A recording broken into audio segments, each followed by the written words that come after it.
Hello student, excellence education में आप सभी का स्वागत है। आज मैथ का लेक्चर नंबर 6 स्टार्ट होने जा रहा है, जिसमें हम लोग संबंध और फलन पढ़ रहे थे। तो संबंध का जो टॉपिक था वो ख़त्म हो गया है और हम लोगों ने ऑफलाइन क्लास में बहुत सारे प्रॉब्लम को सॉल्व किया, एनसीईआरटी और केसी सिन्हा का, ठीक है ना। तो आज हम लोग फलन के बारे में जानेंगे। नेक्स्ट टॉपिक हम लोग का आज रहेगा फलन को फंक्शन कहते हैं। फंक्शन तो दरअसल फंक्शन क्या होता है, फलन होता क्या है।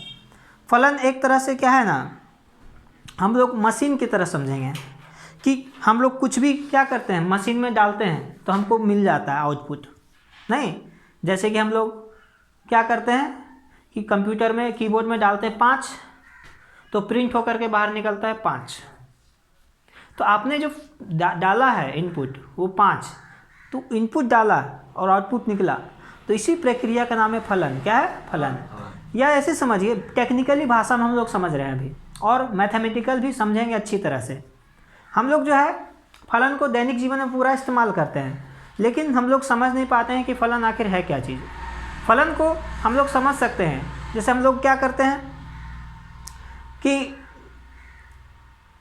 अब हम लोग आटा पिसाने के लिए जाते हैं, गेहूँ पिसाने के लिए जाते हैं, है ना।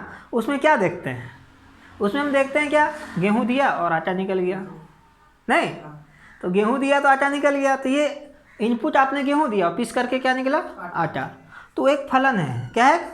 फलन है। फलन का एक रूप है। फलन का एक रूप है। जैसे मान के चलो ये फलन है, मशीन है ये। क्या है? मशीन में आपने कुछ भी दिया, मशीन में आपने कुछ भी दिया और उस मशीन में जो है देने के बाद आपको आउटपुट निकल गया। इनपुट आपने दिया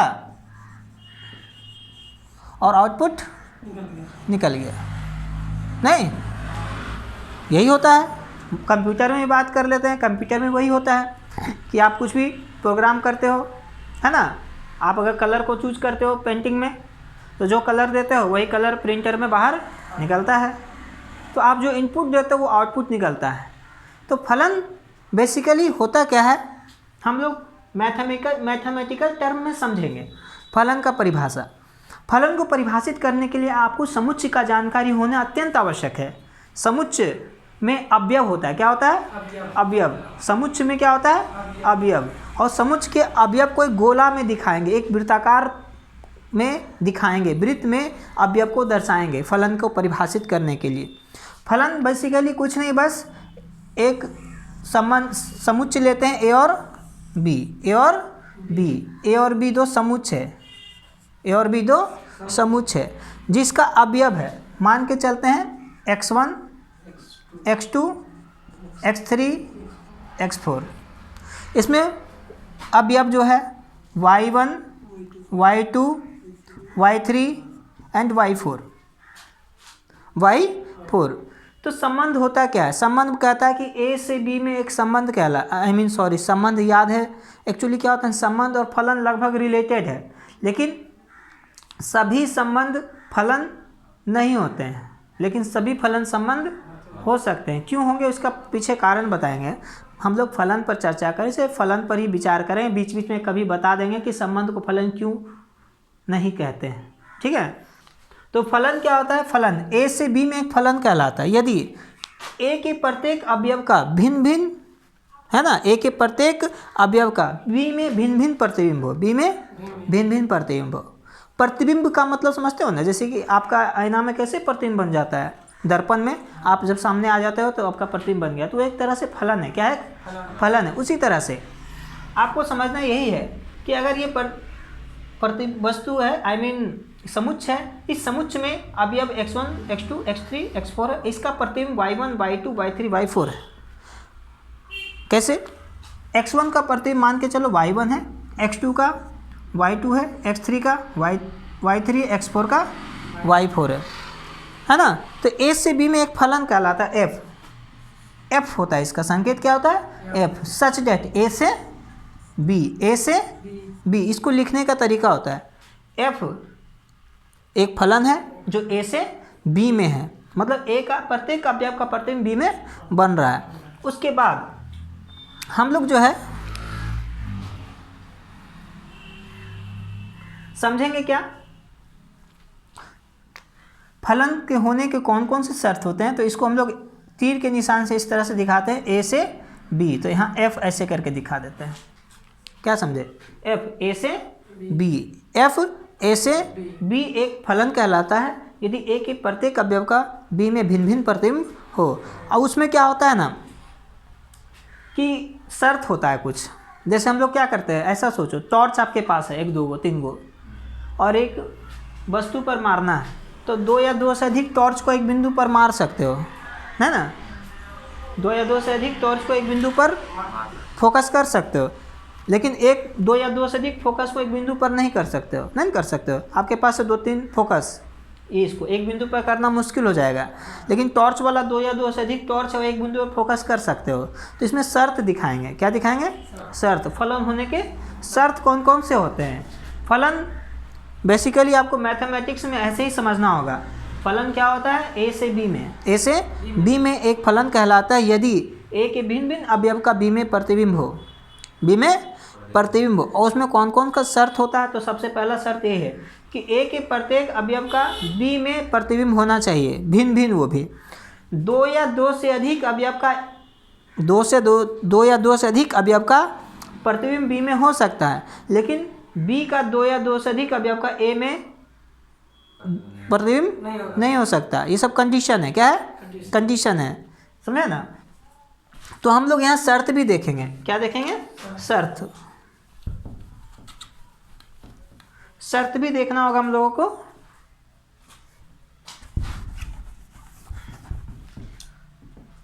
फलन परिभाषित होने के शर्त, फलन परिभाषित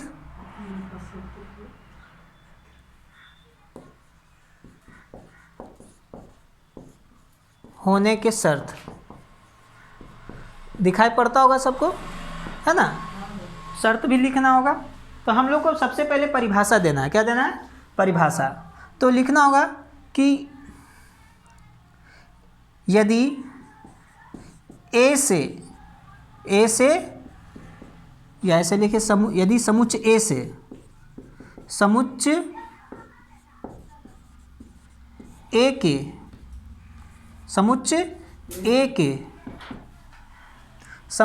के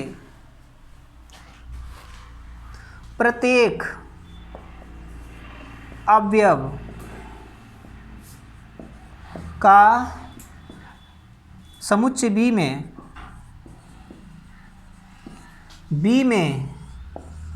भिन्न भिन्न प्रतिबिंब हो, क्या हो, भिन्न भिन्न प्रतिबिंब हो, तो ए से बी में,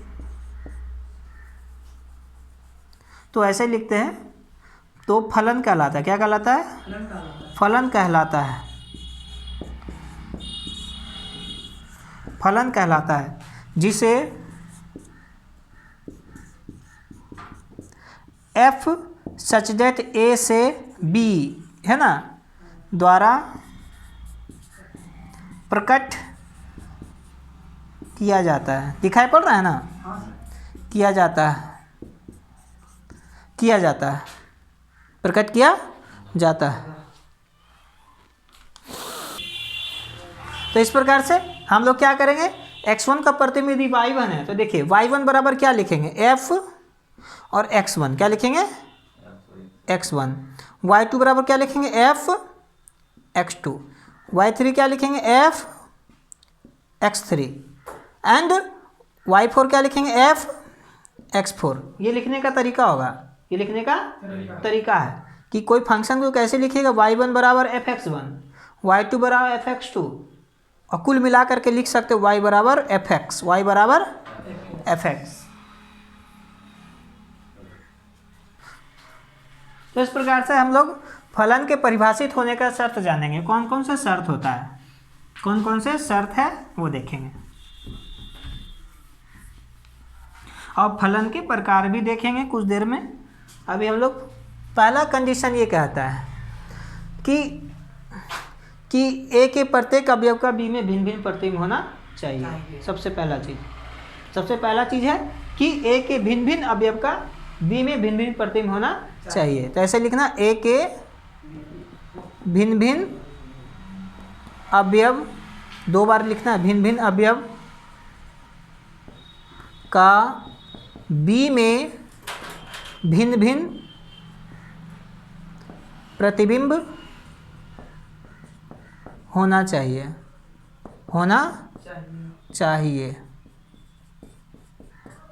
ठीक है।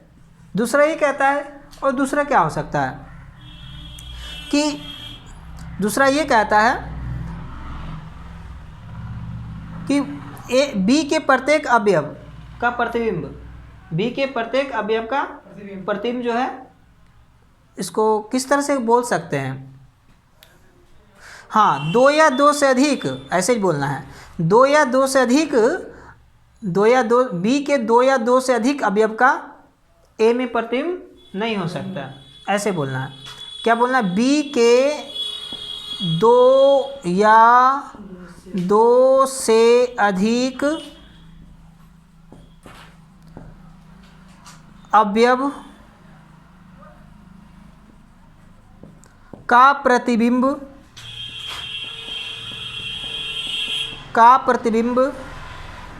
बी में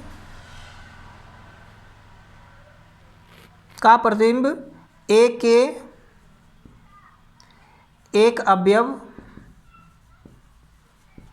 का नहीं हो सकता,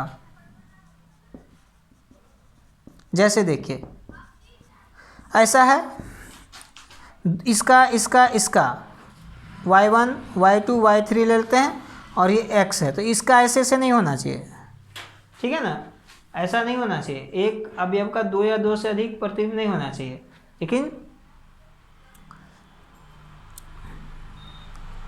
समझे बात को, ऐसा नहीं होना चाहिए, लेकिन 2 या 2 से अधिक अवयव का एक प्रतिबिंब हो सकता है, 2 या 2 से अधिक प्रतिबिंब हो सकता है, लेकिन इसका वाला 2 या 2 से अधिक प्रतिबिंब एक में नहीं होना चाहिए, यही लिखवाया गया है। समझे बात को, यही लिखाया गया है। तो आपको तीसरा क्या लिखना है कि ए के 2 या 2 से अधिक अवयव का बी में एक प्रतिबिंब हो सकता है। तो दूसरा यही लिखना है, तीसरा कि ए के 2 या 2 से अधिक अवयव का बी में एक प्रतिबिंब हो सकता है। समझे ना, ये भी लिख सकते हो, तो लिखिए। तो बी का कुछ, चौथा पॉइंट ये कहता है कि बी का कुछ अवयव ऐसा हो सकता है जो ए का प्रतिबिंब नहीं हो, ठीक है ना। जैसे बी में कुछ ऐसा अवयव हो सकता है, खाली ऐसे ही हो सकता है जो कि ए का प्रतिबिंब नहीं हो। तो लिखना है बी का कुछ अवयव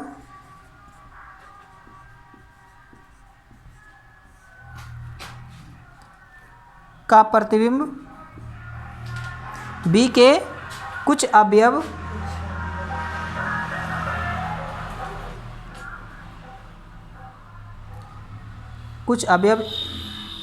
ए के अवयव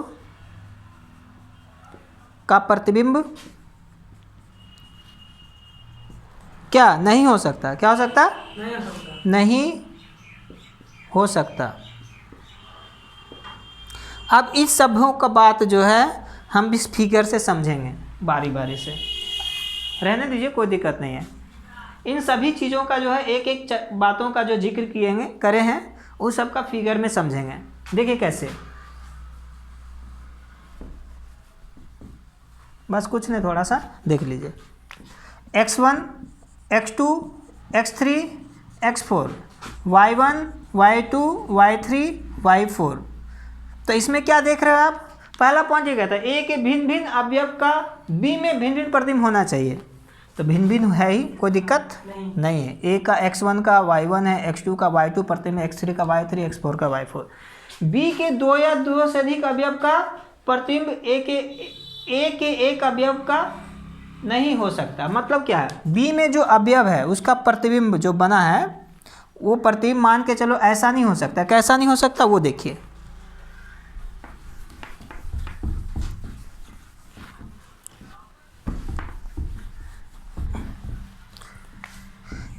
देखिए बी के दो या दो से अधिक, बी के दो या दो से अधिक अवयव का प्रतिबिंब जो है ए में नहीं हो सकता।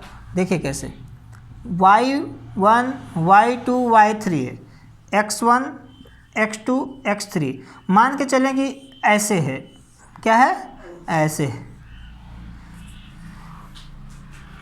और x4 ले लेते हैं। ये देखो दो, क्या देख रहे हो, दो अवयव का जो देख रहे हो, बी में दो अवयव का जो प्रतिबिंब है ए से एक के वजह से, तो एक से है, देख रहे हो ना, एक से ही है, इसलिए हम बोल सकते हैं यह फलन नहीं है, फलन परिभाषित होगा ही नहीं। फिर कहता है क्या, ए के दो या दो से अधिक अवयव का प्रतिबिंब बी में एक हो सकता है। मतलब हम कह सकते हैं कि अगर ए का दो या दो से अधिक है, x1 x2 x3 में y1 y2 y3, तो दो या दो से अधिक अवयव का एक प्रतिबिंब हो सकता है, लेकिन ये वाला नहीं हो सकता, ये वाला नहीं हो सकता। और संगे संग बोला गया है कि बी के कुछ अवयव ए के अवयव का प्रतिबिंब नहीं हो सकता, मतलब खाली रह सकता है, ऐसे छोड़ भी सकते हैं इसको, लेकिन इसको नहीं छोड़ सकते हैं। इसमें जो भी बनेगा, जैसे x4 है तो उसका प्रतिबिंब आपको बनाना पड़ेगा, क्या करना पड़ेगा, बनाना पड़ेगा, समझे ना किसी से। लेकिन यहाँ पर y5 जैसे मान के चलो छूट सकता है, छूट सकता है, समझ रहे बात को। इस तरह से इसका ये एक्सप्लेनेशन हो गया कि हमारा फलन परिभाषित कब होगा और शर्त है क्या इसका, ठीक है। तो हम लोग अब फलन के प्रकार पढ़ेंगे, लेकिन फलन के प्रकार पढ़ने से पहले सबसे पहले हम लोग प्रांत, परिसर और सह प्रांत के बारे में जान लेते हैं, तभी बेहतर रहेगा। तो हम लोग देखते हैं पहले प्रांत क्या होता है, जिसको डोमेन कहते हैं, परिसर जिसको रेंज कहते हैं, सह प्रांत जिसको कोडोमेन कहा जाता है। तो हम लोग क्या करेंगे, एक फलन से समझ लेंगे सब। प्रांत का परिभाषा कैसे देंगे, देखिए कि x का प्रत्येक अवयव, x का जितना भी अवयव है सबको प्रांत कहेंगे, क्या कहेंगे, प्रांत कहेंगे। a है, ये b है, तो मान के चले 2 3 4 5 6 ऐसा कुछ है, या ऐसे लेके चलते हैं, एक से स्टार्ट करते हैं, 1 2 3 4 है ऐसे करके, ठीक है ना, 5 है, तो 1 का मान लेते हैं, 1 है, 2 का इसका 4 है, इसका 3 3 9 है, इसका 4 चौक 16 है, ऐसे 25 और एक को छोड़ देते हैं, कुछ भी 28 लिख देते हैं, ठीक है ना। तो आपने देखा 1 का 1 है, 2 का 4 है, 3 का 9 है, 4 का 16 है, 5 का 25 है। तो आपने देखा कि एफ एक्स बराबर किसका है, एक्स स्क्वायर का, किसका है, एक्स स्क्वायर का, किसका है, एक्स स्क्वायर का, एफ बराबर एफ एक्स बराबर एक्स स्क्वायर का। तो आपको यही ध्यान देना है कि कोई बोलेगा कि इसका फलन बताइए एफ क्या होगा, तो बोलिएगा क्या, क्रमिक युग्म में 1 1, जैसे वहाँ लिखते थे 2 4 3 9 4 16 5 25, इस तरह से, ये नहीं लिखाएगा।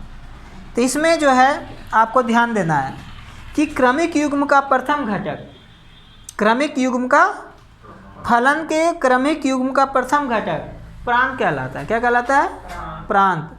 तो फलन के क्रमिक युग्म का प्रथम घटक प्रांत कहलाता है,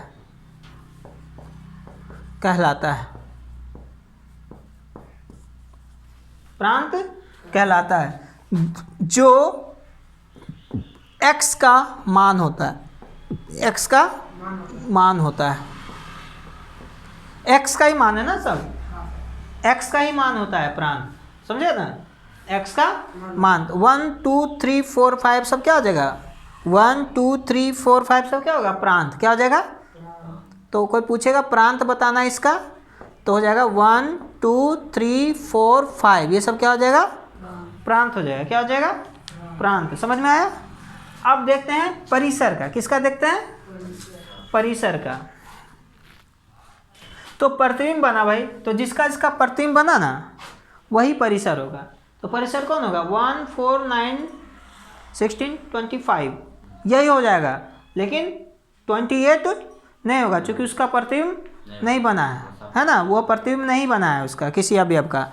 तो यह बोल सकते हो कि फलन के क्रमिक युग्म का दूसरा घटक 1 4 9 16 25 ये सब क्या देख रहे हो, ये दूसरा घटक है, तो परिसर हो जाएगा। तो परिभाषा आप यहाँ से भी देख सकते हो कि फलन के, परिभाषा क्या देंगे, फलन के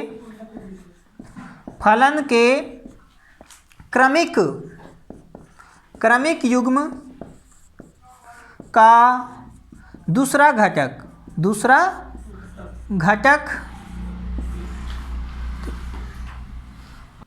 तो क्षमा करें लाइन कट गया था, अंधेरा हो गया था। तो हम लिख रहे थे क्रमिक युग्म का दूसरा घटक परिसर कहलाता है, परिसर कहलाता है, बड़ा बड़ा लिख रहे हैं ना, परिसर कहलाता है। जो किसका मान होता है, y का मान होता है, y का मान होता है, जो y का मान होता है, किसका मान होता है, y का मान होता है। तो कोई इस एग्जाम्पल से हम लोग परिसर बोल सकते हैं। परिसर क्या क्या होगा, बोलिए, 1 4 9 16 25 ये इसका परिसर होगा। क्या हो गया, परिसर हो गया। अब नेक्स्ट है सहप्रांत। क्या है, सहप्रांत।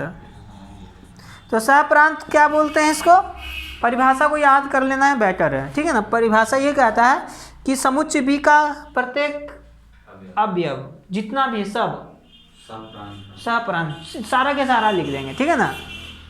तो सहप्रांत लिखेंगे, समुच्चय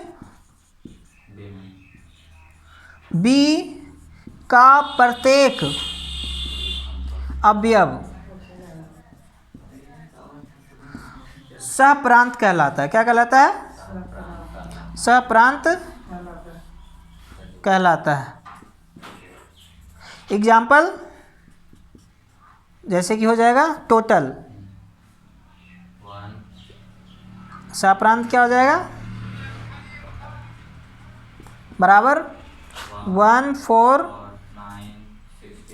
25 एंड 28 मान के चले थे। तो चलिए ये ठीक है, समझ में आ गया।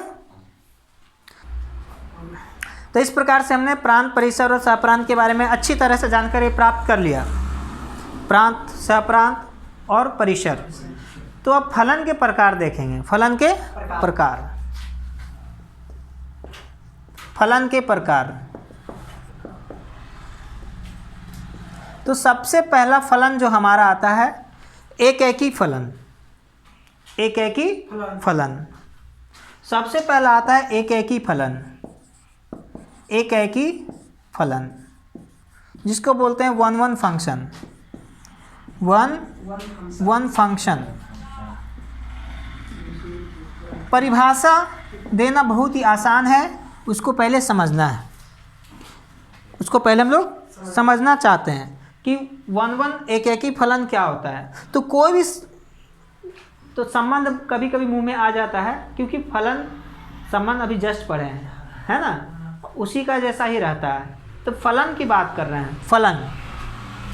तो कोई भी फलन जो है f जो होता है a से b में, a से b में एकैकी फलन कहलाता है यदि a के प्रत्येक अवयव का, a के प्रत्येक अवयव का, a के प्रत्येक अवयव का b में भिन्न भिन्न प्रतिबिंब हो, भिन्न भिन्न प्रतिबिंब हो। सबसे पहला स्थिति है,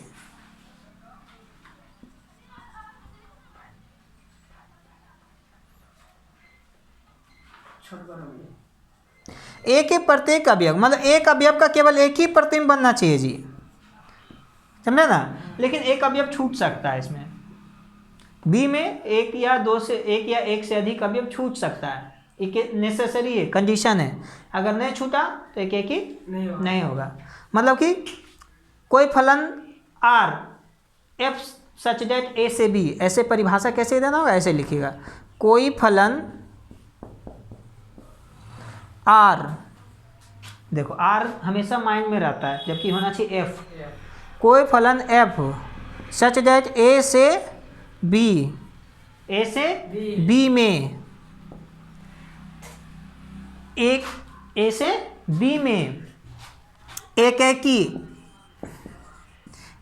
ही फलन कहलाता है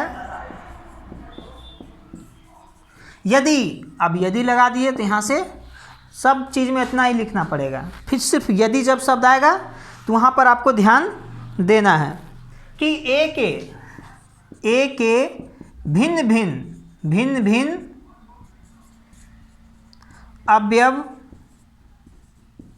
का बी में भिन्न प्रतिबिंब हो, क्या भिन्न अलग अलग होना चाहिए, भिन्न अवयव का बी में भिन्न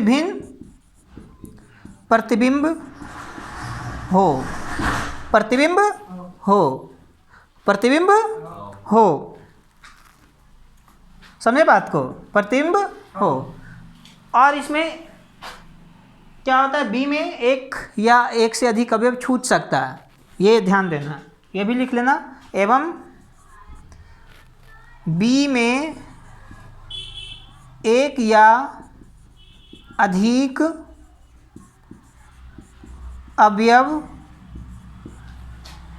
छूट सकता है ना, छूट सकता है।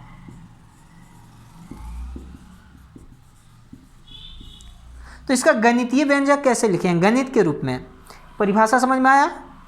एक अवयव के केवल एक ही प्रतिबिंब होना चाहिए, अभी में एक अवयव या उससे अधिक छूट सकता है। अब एग्जाम में या आपके क्वेश्चंस में कैसे आएंगे इसको प्रूव करने के लिए, तो वो तरीका होता है कि x1, अच्छा बताइए, x1 x2 के बराबर नहीं होना चाहिए।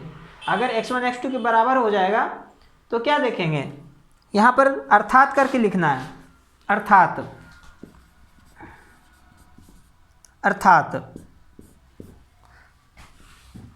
क्या लिखना है कि x1 not equal to x2, क्या होना चाहिए, x1 x2 के बराबर नहीं होना चाहिए, पहला कंडीशन।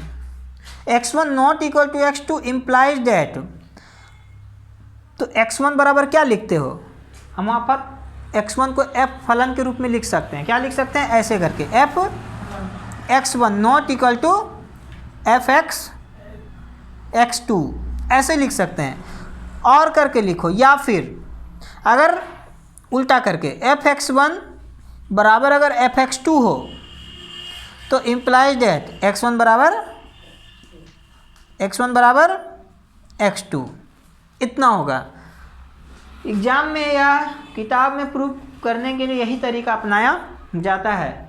ऐसे तो समझ में आ ही रहा है कि एक ही क्या है डिफिनेशन से, लेकिन जब प्रूफ करने के लिए बोलेगा कि कैसे प्रूफ करना है तो आपको यही मेथड अप्लाई करना पड़ेगा। यहाँ से एफ x1 बराबर एफ x2 करना है और एफ को काट करके x1 बराबर x2 कर देना है, या x1 not equal to x2 करना है और क्या करना है, फलन लगा देना है, इसी तरह से प्रूफ किया जाता है एक ही फलन को। एक ही फलन में क्या होता है, एक अवयव का एक ही भिन्न प्रतिबिंब होना चाहिए और एक या एक से अधिक अवयव बी में छूट सकता है, यही एक ही का परिभाषा और कुछ भी नहीं, ठीक है ना। अगर नहीं छूटा अवयव तो एक ही नहीं होगा, वो अच्छादक हो जाएगा, क्या हो जाएगा, अच्छादक।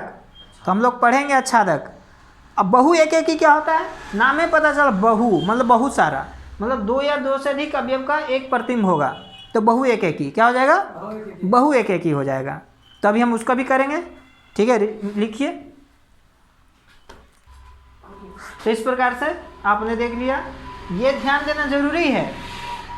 परिभाषा तो हम समझ लेंगे, जब प्रूफ करने का बारी आएगा एग्जाम्स में या आपके बुक में जैसे भी रहेगा तो इसके लिए कंडीशन अप्लाई करना पड़ेगा, x1 not equal to x2, तो इम्प्लाइज दैट fx1 बराबर x2 फॉर ऑल, जो क्या है x1 x2 belongs to a से बिलोंग कर रहा है x1 x2, देखो x1 x2 किससे बिलोंग कर रहा है, a से। उसी तरह से fx1 बराबर fx2 implies that x1 equal to x2 for all x1 x2 belongs to a। For all इसका शब्द होता है, फॉर ऑल का मतलब सभी के लिए। अब देखते हैं इस पर एक क्वेश्चन बना करके कि क्वेश्चन किस तरह से पूछा जाता है एग्जाम में।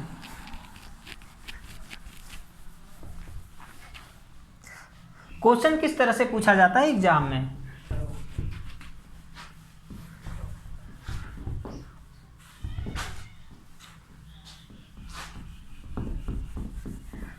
उसके बाद चलेंगे दूसरा तरफ की, दूसरा प्रकार कौन सा है, बहु एक ही। अभी नहीं, क्वेश्चन देख लेते हैं पहले।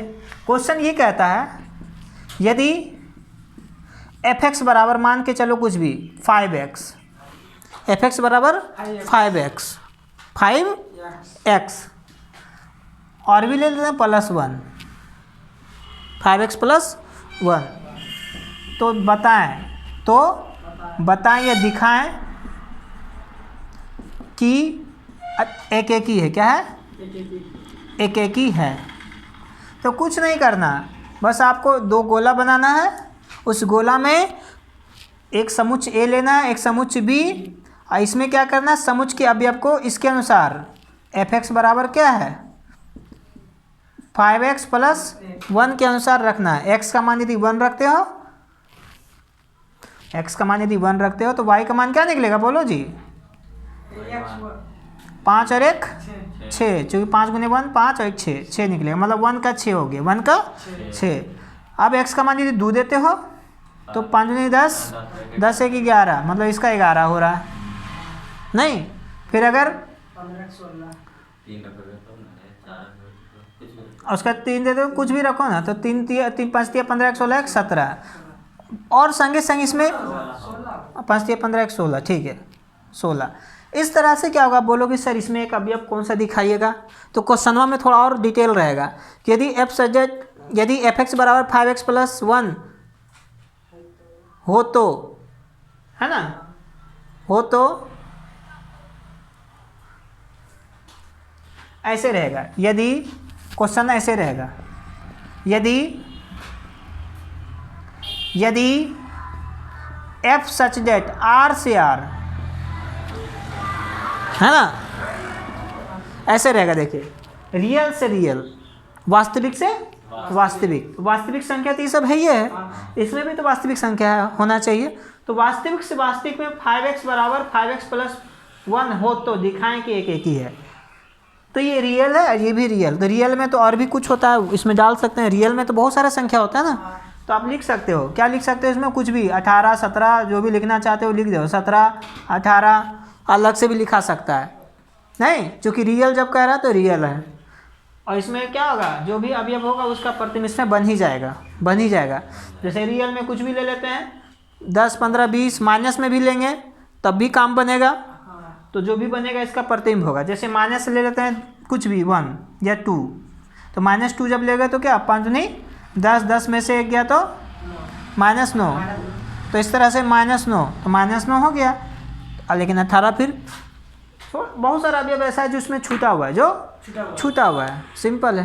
तो इस तरह से क्वेश्चन रहेगा, तो इसलिए यह एक ही है, क्या है, एक ही है, क्योंकि 2 या 2 से अधिक अवयव का प्रतिबिंब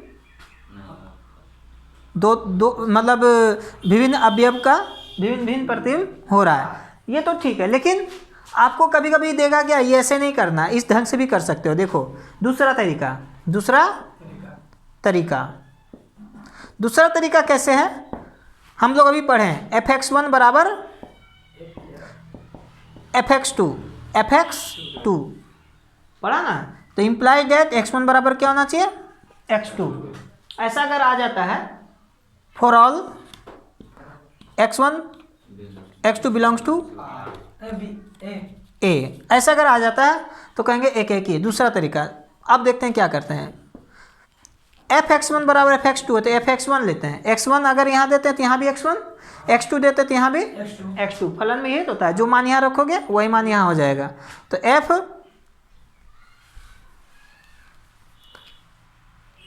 5x1 प्लस 1 बराबर 5x2 प्लस 1, समझिए। fx1 बराबर 5x1 प्लस 1, fx2 बराबर 5x1, 1 1 कट गया, तो 5x1 बराबर 5x2, 5 5 भी कट गया, तो x1 बराबर x2 आ गया ना, इसलिए एक एक ही है। क्या है? यह एक एक ही है। क्या समझे? ये तरीका होता है एक एक ही। क्या समझे? चलिए राइट डाउन।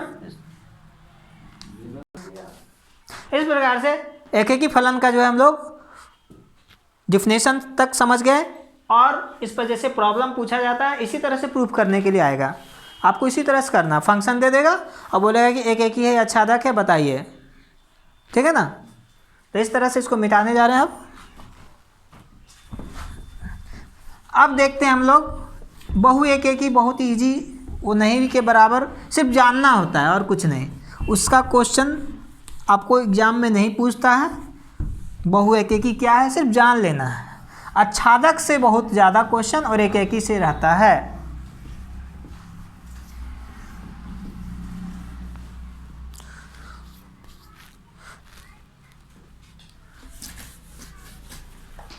तो 2 नंबर में देखते हैं बहु एक एक ही, बहु एक एक ही, बहु एक एक ही फलन। तो परिभाषा लिखेंगे अपने आप समझ में आ जाएगा। देखिए, कोई फलन आर नहीं एफ सच दैट ए से बी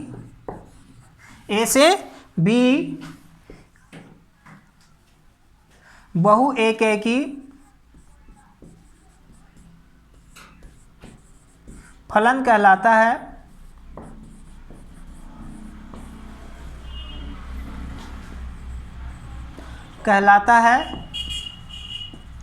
यदि 2 या 2 से अधिक, यदि ए के लिखना ऐसे, यदि ए के 2 या 2 से अधिक अवयव का बी में एक प्रतिबिंब हो, एक प्रतिबिंब हो, बस यहीं तक रहता है इसका, और कोई आगे ज़्यादा यूज नहीं है।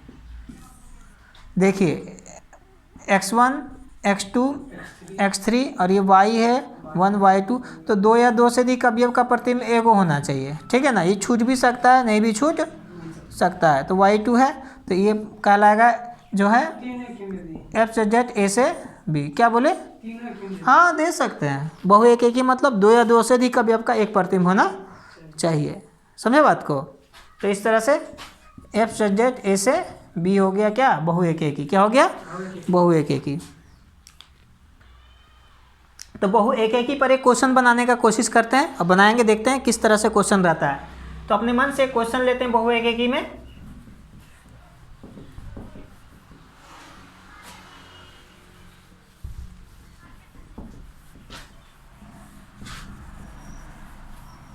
एक क्वेश्चन लेते हैं, इसको भी मिटा सकते हैं।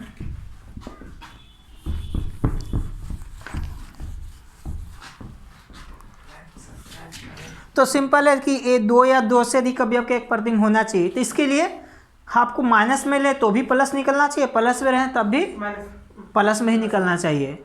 तो ऐसी स्थिति में पावर 2 वाला x का घात 2 में रहना चाहिए, x का घात 2 में रहना चाहिए। तो हमको द्विघात क्वाड्रेटिक वाला फंक्शन लेना पड़ेगा।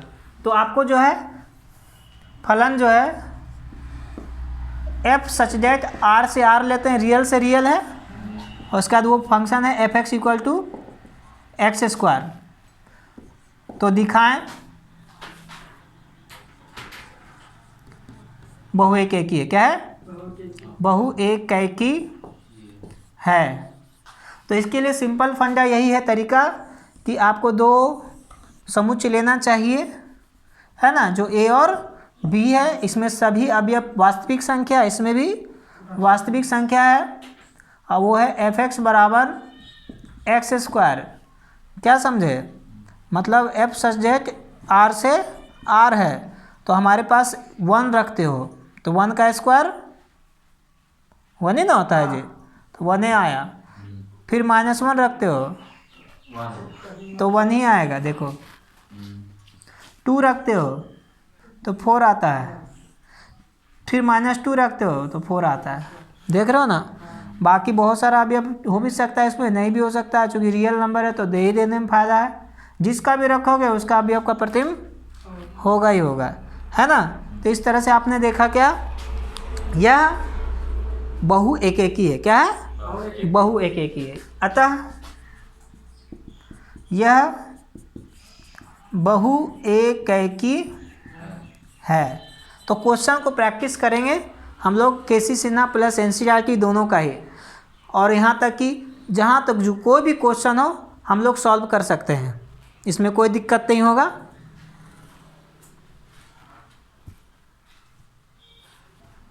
तो इस तरह का आज का लेक्चर यहीं समाप्त करते हैं। चैनल को सब्सक्राइब करें, लाइक और सब्सक्राइब जरूर करें चैनल को, जिससे कि आप लोगों को पढ़ने में दिक्कत ना हो और मेरा हौसला बढ़ता रहे। धन्यवाद। कर दो।